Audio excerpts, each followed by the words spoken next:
quieres casar conmigo? Como jóvenes, esta es una pregunta que a algunos nos causa mucho pánico escuchar. A otros nos causa inspiración, y a algunos otros simplemente indiferencia.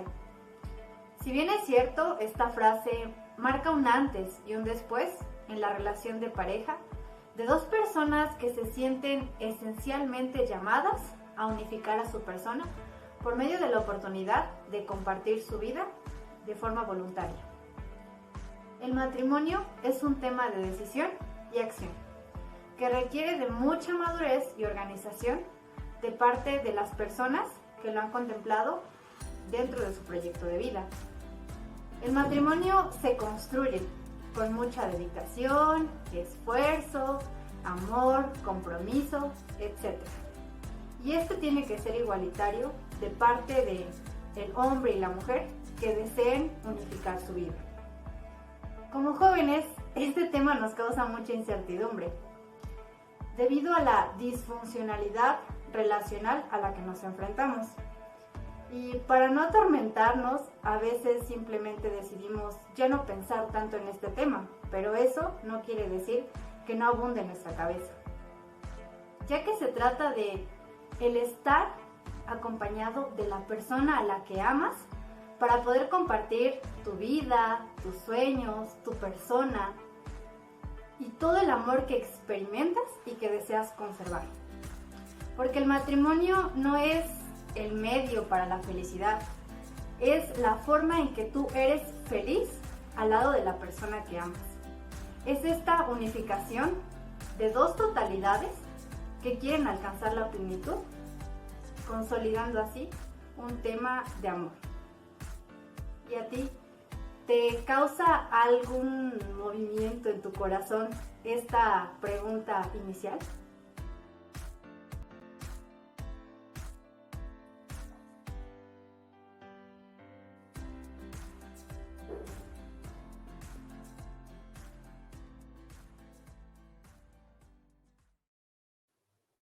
Gracias por continuar con nosotros.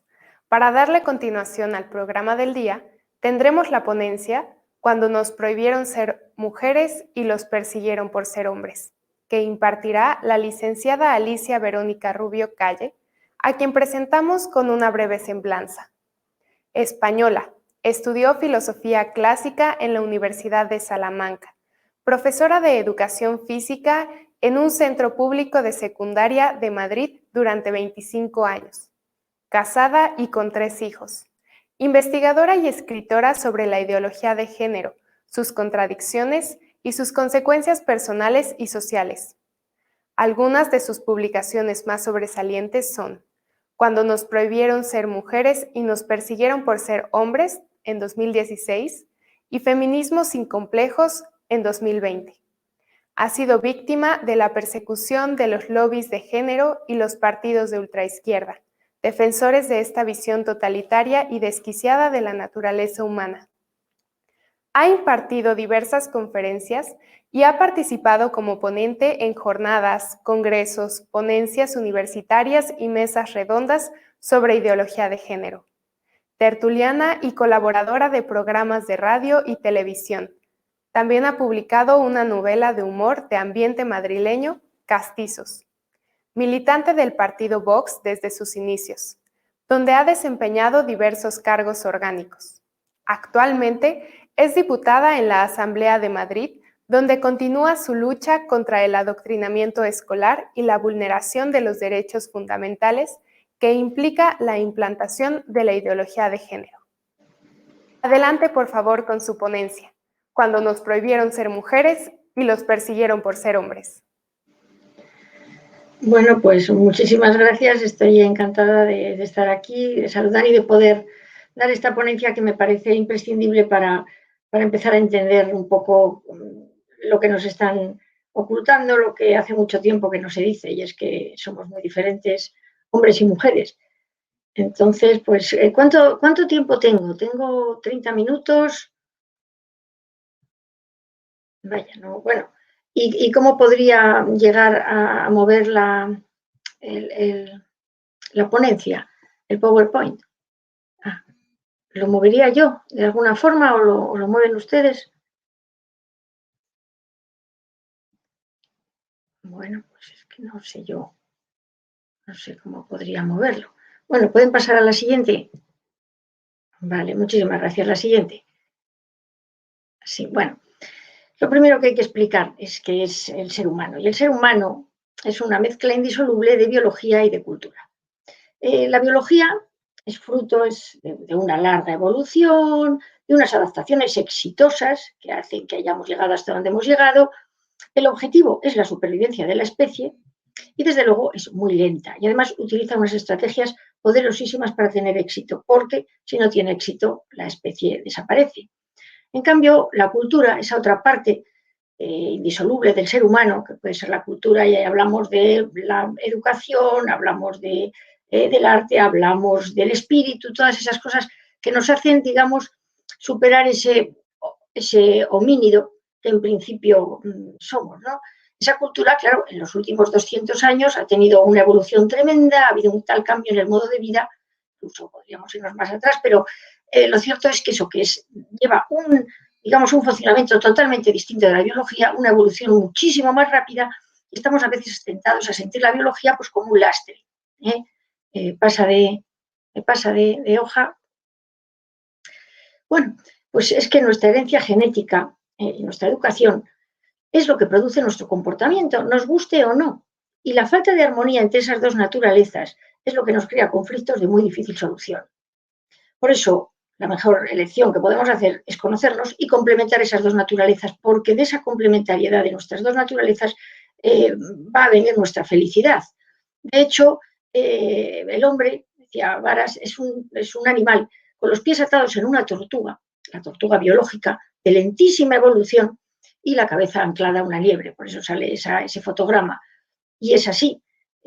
Nosotros tenemos que ser conscientes de que tenemos los pies anclados en esa tortuga biológica que no podemos cambiar tan fácilmente. ¿Me pasa a la siguiente? Sí.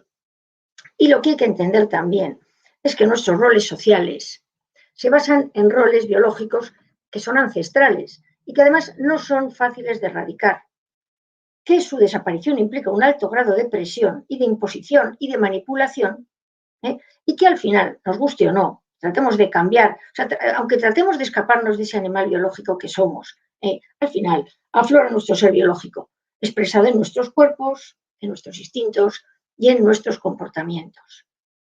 Sí, pasamos. ¿Qué sucede? Pues que naturalmente hemos creado sociedades en las que creemos en la igualdad social, esa igualdad en dignidad y en derechos, pero que no es aplicable a la biología. Y ese es el gran problema que nos encontramos con todo el tema de la ideología de género. Nuestra parte biológica va por un lado y tiene un objetivo, la supervivencia de la especie. Ya está. Y para ello ha propiciado una serie de estrategias que son esas diferencias entre sexos que afectan a los cuerpos, que afectan a los roles biológicos, que vienen determinados además precisamente por esos roles, y que hace que hombres y mujeres seamos iguales en dignidad y en derechos, pero muy diferentes en nuestros deseos, nuestros comportamientos, nuestras percepciones, nuestros intereses, nuestros gustos, nuestras habilidades e incluso nuestras capacidades. Nos tratan de engañar con que somos exactamente iguales y lo único que producen es problemas. Porque nuestro organigrama sociocultural tiene unos objetivos muy loables de igualdad entre las personas, en derechos y en dignidad, pero es que la biología no tiene el menor interés en eso, y es que nosotros tenemos los pies anclados en esa tortuga biológica.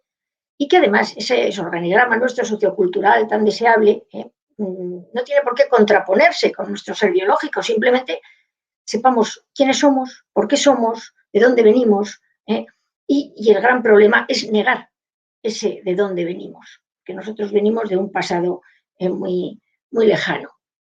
El comportamiento humano, desde luego, viene determinado por los roles biológicos. Esos roles sociales que tanto atacan vienen determinados por algo mucho, mucho más profundo que la educación, y son los roles biológicos. Entonces, esa afirmación de la ideología de género que dice que el comportamiento humano procede únicamente de esa parte educativa, roles sociales, estereotipos de género, cosas que se nos inculcan, olvida una de esas dos columnas importantísimas que sustentan la naturaleza humana. Y todo eso, claro, acaba produciendo errores, injusticias, fracasos vitales, problemas de todo tipo, y además, incluso se trata de resolver esas diferencias biológicas haciendo diferentes las leyes. En vez de tener leyes iguales y luego saber que tenemos diferencias, tratan de solventar esas diferencias biológicas mediante leyes irracionales y absolutamente injustas. Y además manipulan los comportamientos para conseguir erradicar, negándola, nuestra biología. Y las últimas etapas, desde luego, nos encontramos ya con la negación del sexo biológico, que ya estamos viviendo en España, con la transexualidad, con que en realidad los niños no podemos adscribirles a un sexo concreto, lo eligen de mayores, una serie de irracionalidades absolutas que olvidan nuestra naturaleza biológica. Bueno, es que el saber de quiénes somos, de dónde venimos, nos ayuda muchísimo, porque nos ayuda a acomodar lo mejor posible nuestras dos naturalezas, a potenciar nuestras capacidades innatas y a ejercer nuestra libertad individual desde el conocimiento. Si nosotros no nos conocemos y no tenemos conocimiento exactamente de lo que somos, ¿y por qué de repente nos apetecen unas cosas y no otras, aunque nos dicen que nos tienen que gustar otras? Y tenemos una visión totalmente distinta, hombres y mujeres, y nos dicen que tenemos que ser iguales. Si nosotros sabemos las razones últimas de todas esas diferencias, desde luego tendremos muchísima más libertad que de la forma de la que nos están vendiendo, que tenemos que comportarnos y que ser. Bueno, yo esto lo digo por si acaso, porque no hay que perder de vista, naturalmente, que hablamos de, yo aquí voy a hablar de mayorías, de inmensas mayorías, pero puede haber siempre alguien que es la famosa excepción que confirma la regla. Otra de las cosas que desde luego hay que decir, porque hay quien no lo entiende, es que asumir que somos diferentes no implica que un sexo sea mejor que otro, de ninguna manera. La complementariedad es algo evidente. Desde luego no hay mejores y peores, hay diferentes. Estamos, por ejemplo, frente a la famosa ideología de género que dice que hay que respetar la diferencia y que todos somos diferentes y no sé qué, y de repente se empeña por otra parte que hombres y mujeres tenemos que ser iguales. También hay que decir que eso, que cuando yo voy a hablar de seres más valiosos y menos valiosos, lo hago desde la biología evolutiva, nunca desde la dignidad como seres humanos que tenemos. Y que desde luego aquí no se pretende imponer ningún comportamiento individual. Lo que sí que se trata es de entender que muchas veces, seguir nuestros deseos biológicos, porque la biología naturalmente gratifica para que esos objetivos que tiene de supervivencia de la especie, gratifica esos comportamientos, pues eso, simplemente nos damos cuenta de que es muy posible que nos haga muy felices seguir esos roles biológicos, aunque si queremos no tenemos por qué seguirlos. Venga, seguimos. Bueno, vamos al ser humano biológico. La alteridad sexual, los instintos y la supervivencia. Bueno, los animales somos producto de nuestra herencia biológica y provenimos de un proceso evolutivo que nos perfeccionó con gran éxito. Y es lo que hay que meterse en la cabeza, que nosotros estamos hechos para que la especie sobreviva. Y naturalmente se buscaron las estrategias más exitosas, porque en el momento que una estrategia no era exitosa, dejaba paso a otra estrategia. En el caso de las especies superiores, a las que pertenecemos los seres humanos, es decir, los mamíferos, frente a otras estrategias, la estrategia que se utilizó es la participación de dos individuos diferentes en la reproducción. Y eso tiene muchísimas razones de que sea así. ¿Por qué? Porque si dos dos individuos entran en la reproducción, hay una continua, diferenciación de carga cromosómica. La carga cromosómica va variando, con lo cual se pueden producir muy diversos individuos y, desde luego, muchísimas mejoras, precisamente por la facilidad que eso da de las mutaciones. Y luego hay otra cosa muy importante, y es la especialización de las funciones de ambos seres que se implican en esa reproducción. Esos progenitores van a tener funciones diferentes, lo que les va a hacer especialmente poderosos, especialmente exitosos. Pasamos. Y aquí tenemos pues los dos extraordinarios prototipos biológicos, machos y hembras. Perfectos, extraordinarios, extraordinariamente bien hechos. En el caso de los mamíferos, nos encontramos con que se especializa a uno de esos dos progenitores para aportar en su interior a la cría y fabricar alimento para su primera etapa. Y esto le hace ser más valioso biológicamente y más preservable su vida, al depender de ese ser, la pervivencia del posible embrión y las crías lactantes. Estamos hablando de la hembra. La hembra es biológicamente mucho más valiosa porque de ella van a depender, en caso de estar embarazada del embrión, las crías lactantes, etcétera, etcétera. De hecho, su preservabilidad y su necesidad de preservar es evidente en tanto que en sociedades en las que hay muchas hembras y aunque fuera un solo macho o dos machos, esas sociedades pervivirían, o esas tribus, o esas especies, o esas camas, o esos animales, mientras que en el caso contrario, pues no es así. Pasamos ahora al otro prototipo, que estamos hablando del otro prototipo, el macho. En un medio lleno de peligros, se hacía necesario un defensor del grupo, unos individuos que tuvieran más fuerza, más envergadura, que naturalmente podían morir en el empeño de ayudar y de preservar a su especie, a su tribu, a su prole, etcétera, etcétera. Esa función, naturalmente, se le encarga al otro ser menos valioso biológicamente que no en dignidad y en derechos, y estamos hablando del macho. En todas las especies superiores sucede eso, y en el caso de la especie humana, pues el varón siempre ha llevado esa carga. Y la especialización es tan extraordinaria que se realiza en todos los planos en los que puede afectar la naturaleza, tanto cuerpo como cerebro. Todos los procesos mentales con base neurofisiológica. O sea, el cuerpo está perfectamente adaptado, pero es que la mente también, el espíritu también. Y eso hace que resulte esa función biológica que la naturaleza te ha dado, resulte especialmente gratificante. Vamos al macho humano, anatomía, antropología, psicología, neurofisiología. Vamos a ver por encima cómo es este prototipo tan extraordinario y tan exitoso. El macho humano, como los machos de las especies superiores, se evoluciona para la defensa, para labores de rastreo, labores de vigilancia, búsqueda de alimentos y de lugares para establecerse, etcétera, etcétera. Naturalmente, en muchos casos pone en peligro su vida y su cuerpo está adaptado perfectamente al ejercicio habitual, a la lucha, a la confrontación, etcétera, etcétera. ¿Por qué? Pues porque esa es su función biológica. Tiene mucha más envergadura que la hembra, tiene más masa muscular, una media de un 40% más, mayor zancada, mayor potencia, velocidad, mayor rendimiento, mayor en su máquina aeróbica, mayor resistencia, es decir, un prototipo evidentemente hecho para su función de defensa y de lucha. La conformación cerebral también es diferente y es la que se encarga de facilitarle ese rol biológico, porque naturalmente, ya digo que somos unos prototipos extraordinarios y que nos encontramos pues con que el macho humano pues encuentra muy gratificantes y muy motivadoras pues la confrontación, la lucha, los comportamientos de riesgo, simplemente por mecanismos de descargas químicas relacionadas con el hipotálamo. Disfruta con todo eso. ¿Por qué? Porque naturalmente va a ser la función que le va a tocar hacer.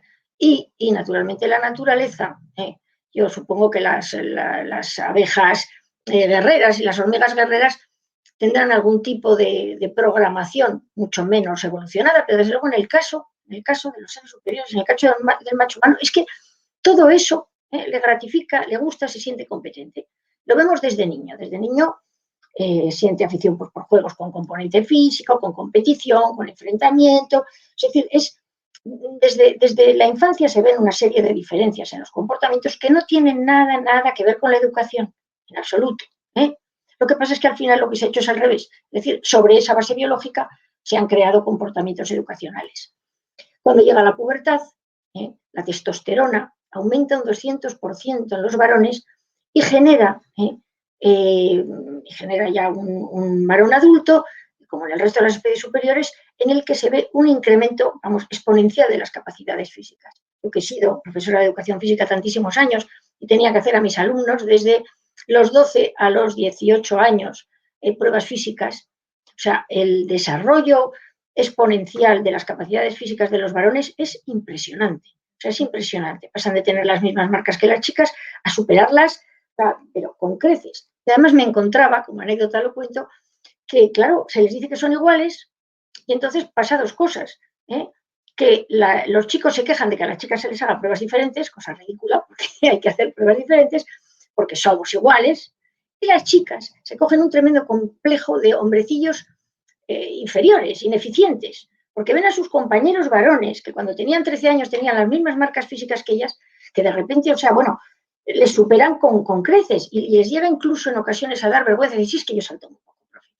Naturalmente, yo siempre les decía, tú que eres una mujer perfecta, como hombre, pues a lo mejor saltas poco, como mujer lo haces de maravilla y corres de maravilla, etcétera. Bueno, también en esa época, a partir de ese incremento de las testosteronas, se ve un comportamiento más irreflexivo, más temerario, más agresivo, más posesivo, más territorial, más jerárquico. Es la especie la que está haciendo que el varón sienta todas esas, digamos, todos esos comportamientos para que precisamente resulte exitoso en su función biológica. En las nuevas sociedades puede ser que no sea tan necesario, pero lo cierto es que llevamos millones de años evolucionando, no podemos ahora en 50 años pedirles a los varones que varíen completamente toda esa base biológica de su comportamiento. Naturalmente les surge un instinto de protección del grupo y un extraordinario instinto de protección de la hembra, de las crías, salvo algún prototipo, que yo le llamo prototipos estropeados, el varón tiene una pulsión irracional de protección de la hembra y de las crías. Que además, por ejemplo, por poner un ejemplo, en el caso de aquel atentado en la discoteca Bataclan en Francia, en la que mataron a todos los que había en una discoteca, unos activistas islámicos, unos terroristas, lo que se encontró fue, aunque luego los mataron a todos, que los varones se habían puesto sobre las chicas para cubrirlas con su cuerpo, para protegerlas. Luego, por ejemplo, también otra cosa curiosa que nada tiene que ver con la educación es la extraordinaria capacidad para la orientación de los varones que no tenemos las mujeres. Eso no ha sido enseñanza, no somos iguales. Desde pequeñitos a los chicos no se les dice tú tienes que tener mucha orientación y te vamos a entrenar para la orientación, en absoluto. Tienen una enorme capacidad de orientación fruto de miles y miles y miles de años de vagar por el mundo buscando sitios. La conformación cerebral, naturalmente, es la que explica esos comportamientos. ¿Cómo es el cerebro masculino? Pues el cerebro masculino se ve irrigado por compuestos bioquímicos que son diferentes que los de la hembra y además desde la gestación se conforma de un modo específico. El hemisferio izquierdo, el hemisferio racional que se le llama, está más desarrollado que el derecho, que es el hemisferio emotivo, donde está toda la parte de la emotividad. El cuerpo calloso, que es un tejido que hay en la base del cerebro, que está formado de fibras nerviosas y que enlaza los dos hemisferios, es menor que el de la mujer, lo que hace que estén el hemisferio, digamos, donde está toda la parte racional y el hemisferio en el que está la parte emotiva, tienen muchísima menos tráfico de información, están muchísimo menos conectados. ¿Qué hace eso? Pues es curioso porque eso implica una mayor preponderancia, porque es más grande el hemisferio racional, del comportamiento racional en los varones. Y que además ese comportamiento racional se vea bastante menos influido por la emotividad, precisamente porque no hay tanta comunicación. Y de ahí surgiría, y no de la educación, esa causa de la menor expresividad afectiva y una cierta dificultad de verbalizar los sentimientos que tienen los varones que no tienen nada que ver con los factores educativos. A mí me gustaría, a los que están viendo esto, sobre todo a la gente joven, me gustaría que empezara a conocerse, para entenderse. O sea, los varones son menos expresivos, pero no porque no se les deje expresarse, sino porque simplemente, y ahora lo veremos, tienen el área del lenguaje únicamente en la parte racional, mientras que la hembra la tiene diseminada. Que además luego, por ejemplo, eso cuando hay lesiones cerebrales se ve por la pérdida del habla, que es diferente, todos los problemas de pérdida de habla en hombres y en mujeres. Bueno, todo esto implica todo eso, pero es que también implica que cuando se activa el hemisferio emotivo, no reciba tanta influencia de la parte racional, precisamente porque el cuerpo calloso no lo tiene tan relacionado, lo que explica esas conductas irreflexivas en el varón, que no valoran racionalmente, y de riesgo en momentos de intensidad emocional. Por ejemplo, si la naturaleza le está pidiendo a ese prototipo dar la vida, no puede, es decir, le facilita esa reflexión en las situaciones de estrés. O sea, el varón, cuando se pone a defender, defiende y la parte emotiva, es decir, predomina y no piensan en la parte racional porque si no, no serían tan absolutamente efectivos en su función de defensa.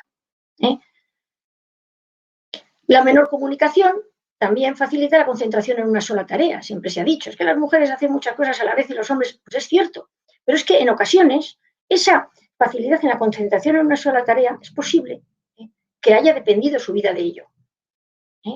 El centrarse en una sola cosa única y exclusivamente y no perder la concentración. Y naturalmente, cuando decimos desechabilidad biológica, pues es que la desechabilidad biológica es que tanto que hablan de las sociedades machistas, el hombre ha sido tan consciente de su desechabilidad biológica que desde tiempos inmemoriales siempre se ha dicho eso de las mujeres y los niños primero. ¿Por qué? Porque lleva impreso en sus genes que la pervivencia de la especie pasa por la pervivencia de las hembras y de las crías. Esa desechabilidad biológica, naturalmente, a efectos de dignidad humana, no tiene nada que ver. Estamos hablando simplemente de biología. Y ahora vamos al otro prototipo, a la hembra humana. Vamos a ver cómo es este prototipo también muy extraordinario. La hembra humana, nos guste o no, y a las feministas les guste o no, está diseñada para la función de reservorio y sustento de la prole. O sea, nuestro cuerpo está preparado para el movimiento, pero no está tan adaptado al ejercicio físico intenso. Y yo lo he visto, porque me he pasado 28 años haciendo pruebas físicas. Yo me daba cuenta que aunque hay chicas más deportistas, en general, las chicas tenemos las articulaciones más flexibles para facilitar el parto, pero eso nos hace tener más esguinces, más luxaciones. Las caderas más anchas, por ejemplo, hacen que las rodillas bajen el ángulo Q, que baja, no es recto, sino que está inclinado hacia adentro y produce muchas más lesiones en las rodillas. Los pechos, por ejemplo, las mamás, pues, que están muy desarrolladas, pues en muchas ocasiones, en muchas chicas, pues no facilitan ni el ejercicio físico, ni correr, ni muchas cosas. Yo me daba cuenta. Hay otras que a lo mejor tienen menos pecho y lo tienen menos complicado, pero lo cierto es que nosotras no estamos tan hechas para el ejercicio físico y la defensa como para nuestra función prioritaria, que es precisamente la procreación, el tener criaturas. Bueno, el organismo, debido a nuestro estrógeno, pues tiene tendencia a acumular grasa, eso que tanto nos preocupa a las mujeres, por dos razones. Porque garantizamos la supervivencia a las crías lactantes y al embrión en caso de hambrunas. Eso hace, es decir, nuestro cuerpo está preparado para que en caso de que haya ese tipo de cosas nosotros tengamos más reservas, precisamente porque van a depender de nosotras las crías. Y desde luego como colchón defensivo, pues para en los casos de embarazo, para en caso de golpes o de caídas. Es decir, somos un prototipo especialmente y extraordinariamente preparado para nuestra función biológica, que actualmente no gusta a determinadas ideologías, pero lo cierto es que es así. Nuestras capacidades físicas, ¿cómo son? Pues son inferiores al varón, simplemente proporcionalmente por diferencia de constitución y por todo. O sea, tenemos un 40% menos de masa muscular. Bueno, no hay más que ponerse delante de la televisión en unas Olimpiadas para ver los diferentes rendimientos en todo tipo de actividad física entre hombres y mujeres. No pasa nada, nuestra máquina aeróbica es más pequeña, tenemos menos rendimiento, tenemos menos hemoglobina, luego además la menstruación nos hace perder hierro, tenemos mayor frecuencia cardíaca frente a un esfuerzo, menos masa muscular, etcétera, etcétera, muy especialmente en el tren superior. Se nota extraordinariamente la mayor debilidad de la mujer físicamente. Y además tenemos más probabilidades de lesiones. ¿Qué nos sucede? Pues lo que voy a decir es una verdad biológica, pasa que me supondría, por favor, pase la lámina. Bueno, la mujer es un prototipo conformado para la maternidad, no para el rendimiento físico. Ya está. O sea, por ejemplo, durante miles y miles de años hemos permanecido en los poblados, lo que nos hace menos necesaria la orientación. En cambio, es curioso porque precisamente para la vida en los poblados se nos hacía muy necesaria la comunicación y la empatía. Entonces resulta que las mujeres nos encontramos, y no tiene nada que ver con la educación, una mayor capacidad verbal y un rápido aprendizaje del mismo que nos facilita la relación social. Luego, además, todo esto también nos ayuda pues, para la cooperación, para la creación de alianzas, es decir, para nosotras el trato social era muy necesario en nuestra vida. Sí, pase la siguiente también. Sí. Luego, otra cosa muy curiosa es la cantidad de lo que se llaman neuronas espejo que tenemos, es decir, tenemos una facilidad y una capacidad de interpretar sentimientos propios y ajenos, una empatía que nos facilita la relación social, que en el caso de los varones les cuesta muchísimo más. Los varones ven una cara seria y no ven nada, nosotros vemos una cara seria y vemos muchísimo más lo que le está pasando a la otra persona. Y además es que nuestra conformación cerebral facilita todo esto.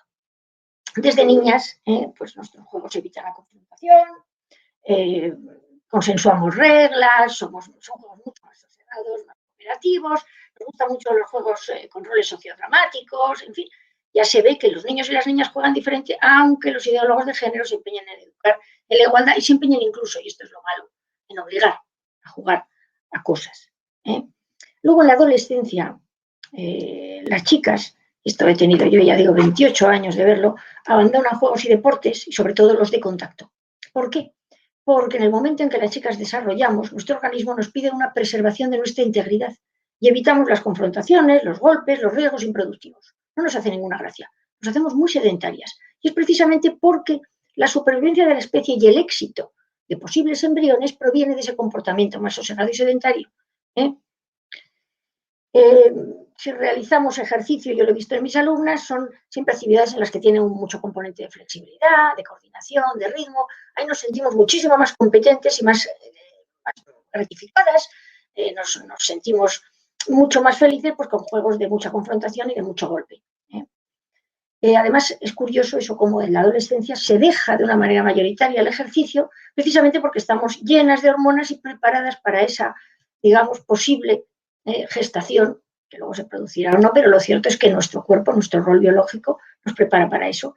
Y cuando se deja el ejercicio, que además las mujeres es curioso que dejemos el ejercicio teniendo en cuenta que nos preocupa mucho nuestro aspecto físico, nos preocupa mucho la salud, y de adultas solemos retomar la actividad física pues precisamente por todas esas cosas. Y desde luego lo que hay que pensar es que eso no significa que seamos sumisas. O sea, no, simplemente no somos más agresivas porque nuestro éxito adaptativo, nuestro rol biológico es otro, nada más. Nada más. ¿Cuál es nuestra conformación cerebral? Un cerebro más simétrico, una gran comunicación entre hemisferios, es curioso, cómo eso hace que los dos hemisferios estén tan interconectados, el cerebro, la parte emotiva, la parte racional, y nuestra emotividad a veces afecta a nuestros procesos racionales. Otra cosa es nuestra enorme facilidad en verbalizar sentimientos y vivencias, que proviene de ese cerebro mucho más interconectado. No nos cuesta nada verbalizar sentimientos y precisamente una de las cosas de incomunicación es que nos digan que somos iguales y pretender que los varones pues también tengan esa facilidad. O viceversa, que los varones no entiendan que es que las mujeres verbalizamos todo muchísimo más y no nos cuesta. Una percepción mucho más intuitiva, mucha más capacidad de empatía, pues eso, de comprender sentimientos ajenos, un área de lenguaje muy desarrollada y además deslocalizada está en ambos hemisferios, que hace que tengamos mucha más facilidad verbal y también esa interrelación, mucha más facilidad para realizar varias tareas. A lo mejor simplemente provino de la necesidad, pues a lo mejor de estar en el poblado y a la vez que atiendes a las crías tienes que ir haciendo otras cosas. Hay que realizar otras labores, simplemente puede provenir de eso. Es decir, que poco a poco fuimos evolucionando a tener mayor facilidad en ese tipo de cosas. ¿Y qué sucede? Pues eso, que hombres y mujeres somos perfectos para nuestros roles biológicos. La mujer se ha modelado evolutivamente para realizar el papel más pesado en la procreación, y el varón se ha especializado para realizar el papel más principal y pesado en la defensa de la prole. Y ambos están tremendamente determinados biológicamente para ello. Y, naturalmente, por añadir, esos roles biológicos van a marcar las elecciones libres en los roles sociales.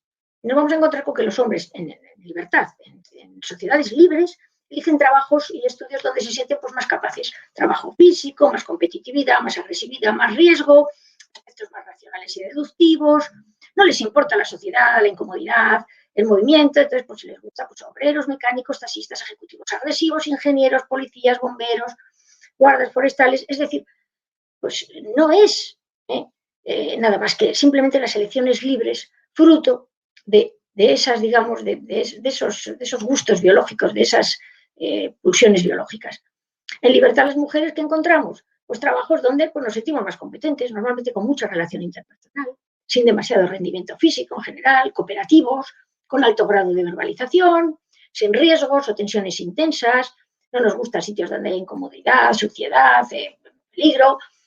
Y entonces, realmente, conociéndonos, nos damos cuenta de que no es nada razonable tratar de equiparar ratios por sexo cuando las sociedades sean libres y haya posibilidad de acceder a todos los empleos y que cada uno elija lo que quiera. Pero claro, que es a lo que vamos, aparece la ideología de género. Por favor, pase la hoja. Es el problema con el que nos encontramos, la ideología de género. Existimos mujeres con pene y barba, bueno, aquí existe de todo. Y entonces ahí es donde la ideología de género niega la influencia biológica en la naturaleza humana. Esta ideología de género, que creo que en este foro no hace falta decirlo, se origina de la degradación de los objetivos del feminismo de equidad, donde se pasa al de género. Y la mujer y esos condicionantes biológicos, muy especialmente la maternidad, son confundidos con una creación de ese rol social. Licenciada Alicia, ¿Sí? tenemos 5 minutos para ¡Uy, concluir madre! la Bueno, venga, corro mucho. Muchas gracias. Bueno, de ese rol social que la oprime ancestralmente y cuyo culpable pues, es el varón y esas superestructuras creadas por este. Aquí viene cuando se empieza a perseguir al hombre por su rol biológico, que naturalmente se refleja en ese rol social y en esas superestructuras que creen que las ha creado el hombre y en realidad en muchos casos vienen muy determinadas por esos roles biológicos. Bueno, esto enlaza pues, con la sexualidad interpretada como lucha de clases, que ya la expresó Engels, y nos encontramos con que la mujer debe convertirse en la clase dominante por el sistema de sustituir imitando al amo. Cuidado. Sustituir, por lo tanto, perseguimos al varón, imitando, por lo tanto, nos prohíben ser mujeres. Claro, consecuencias inmediatas, a ver si corro mucho, de esta interpretación de la sociedad y del sexo. El desprecio de la mujer real, con todas sus características, sus comportamientos, sus gustos, sus deseos, y además la maternidad como cosa muy especial, que es la enorme diferencia, diferencia los roles sociales y los roles biológicos. Y naturalmente la otra consecuencia es odiar al hombre como opresor que es, porque esta ideología cree que el hombre se ha creado un rol social privilegiado, que se ha autocreado y que se ha creado su propio rol biológico. Entonces, claro, viene el momento en el que la versión original molesta y lo mejor es eliminar ese original perfecto. Por lo tanto, a la exigencia para quitarnos de ese rol terrible que es la maternidad y para poder disfrutar de esa sexualidad a la masculina, es decir, sin ningún tipo de consecuencias y que tienen en la mujer, pues aparte de pedir el aborto como un derecho, también se une la idea de amor perfecto, que es exactamente el que no tiene ni opresión, ni roles, ni violación, ni la terrible maternidad, que es el lesbianismo. Y a su vez, lo mismo que la lesbiana sustituye en esta lucha que tenemos ahora a la mujer, esa mujer masculinizada, es que además, si nos damos cuenta, el hombre homosexual es el ideal de hombre, porque es un hombre feminizado, sin riesgo de ser un varón con sexualidad opresora y de embarazar a las mujeres, etcétera, etcétera. Eso es lo que nos encontramos. ¿Cuál es el panorama? Corro muchísimo, dale a todo correr. Es un panorama desolador, incomprensión entre hombres y mujeres, infelicidad personal, por no conciliar nuestro ser biológico y cultural, y naturalmente, pues eso, los hombres se ven desorientados por el desprecio a su naturaleza, convertidos en ciudadanos de segunda, acusados de maltratadores, de violadores, huyendo de las relaciones estables, y utilizando y despreciando a las mujeres, que es exactamente lo que en realidad buscaban. En el caso de la mujer, lo mismo.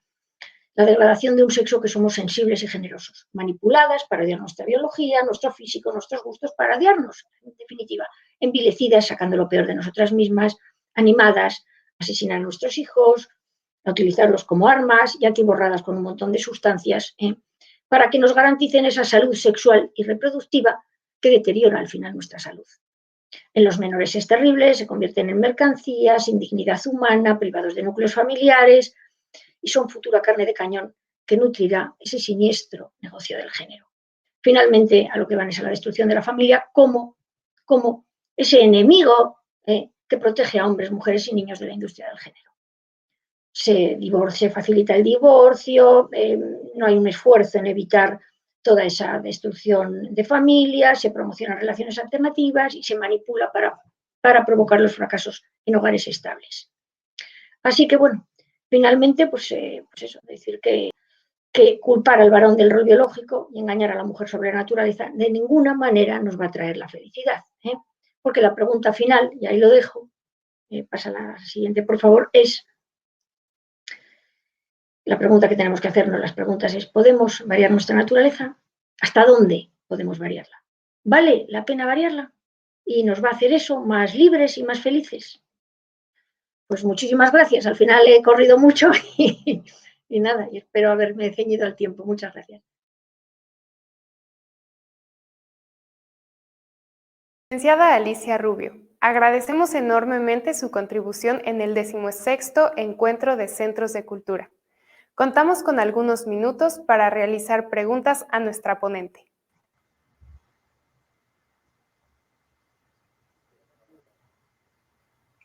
Hola Alicia, buenos días, gracias por todo lo compartido.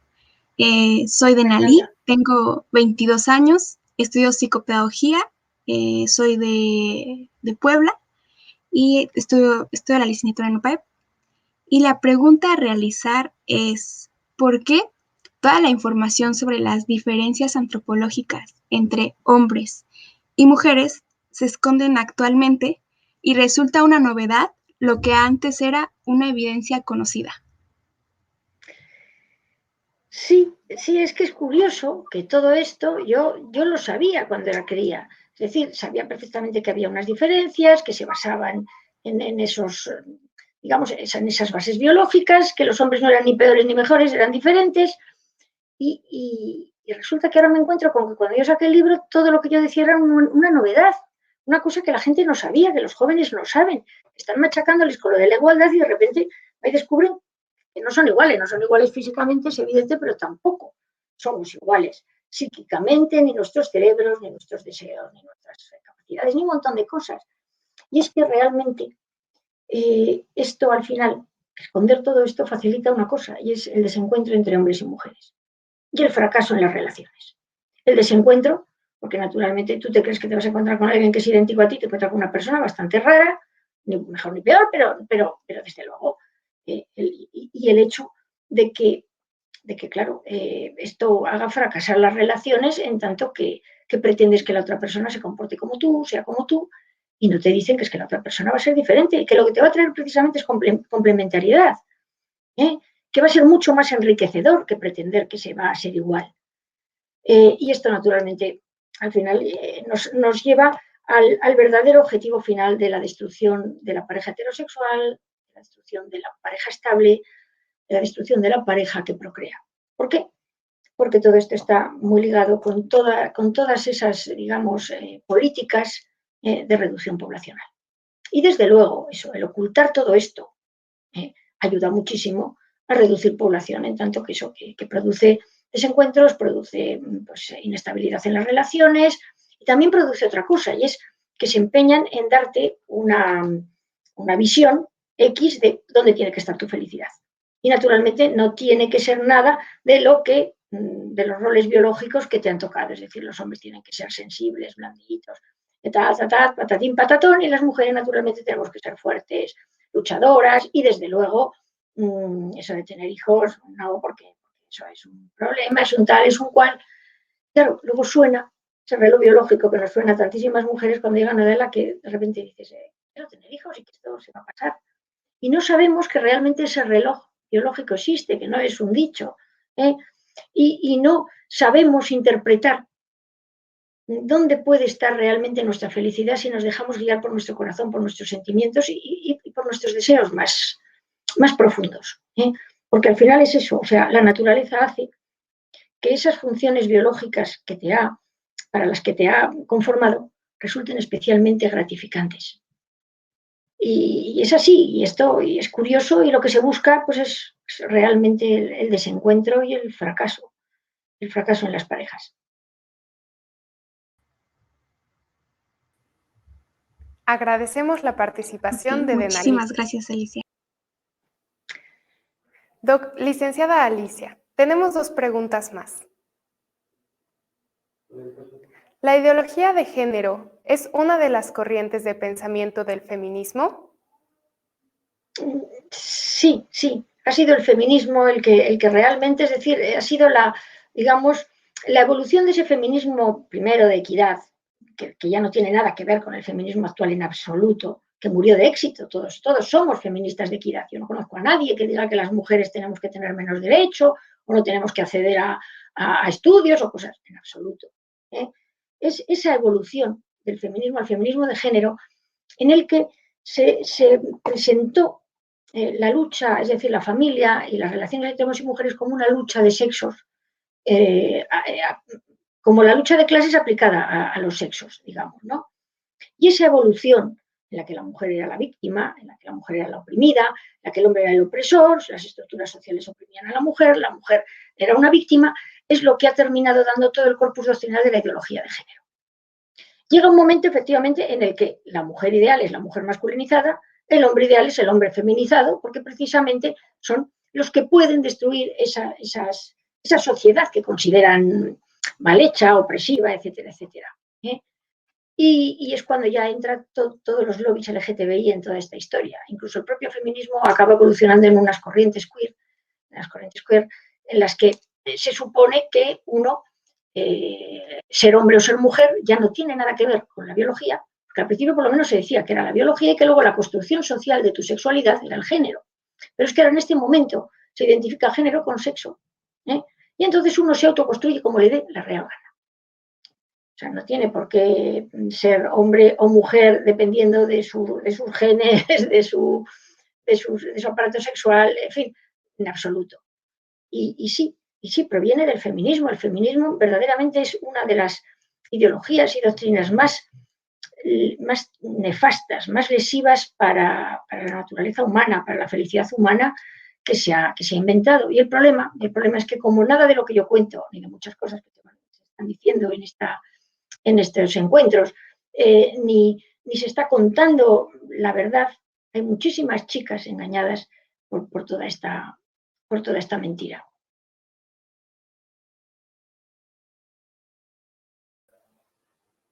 Muchas gracias. Para concluir, tenemos la siguiente pregunta.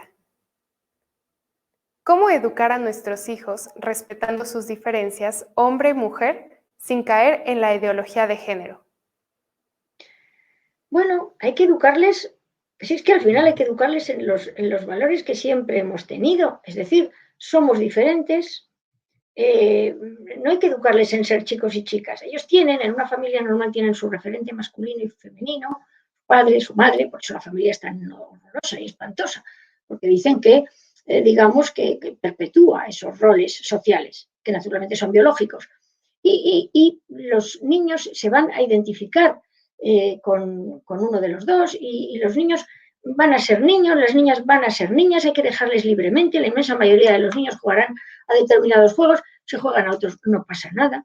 Las chicas lo mismo, la mayoría encuentran pues, más divertidos y gratificantes determinados. Hay que dejarles en libertad siempre respetando respetando la propia naturaleza. Si es que el problema es que ellos dicen que los niños se les manipula, que por eso perpetúan roles sociales. No, la verdadera y la más terrible manipulación es la de ideología de género contra la naturaleza humana de las personas.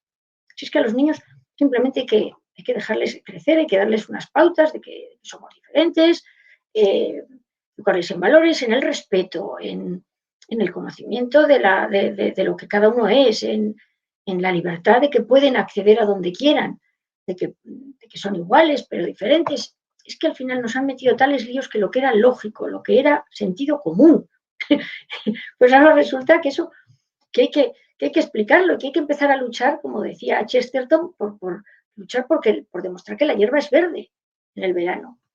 Entonces, pues lo que hay es eso, es que educarles en unos valores, en un respeto por el otro sexo, en un respeto por el propio cuerpo, en un respeto por unas relaciones en las que si uno ya se compromete supongan una responsabilidad, supongan un proyecto común a largo plazo, se respete a la otra persona, se valore ese afecto que da la familia y eso, y se trate de educar dentro de la estabilidad y del cariño a los hijos.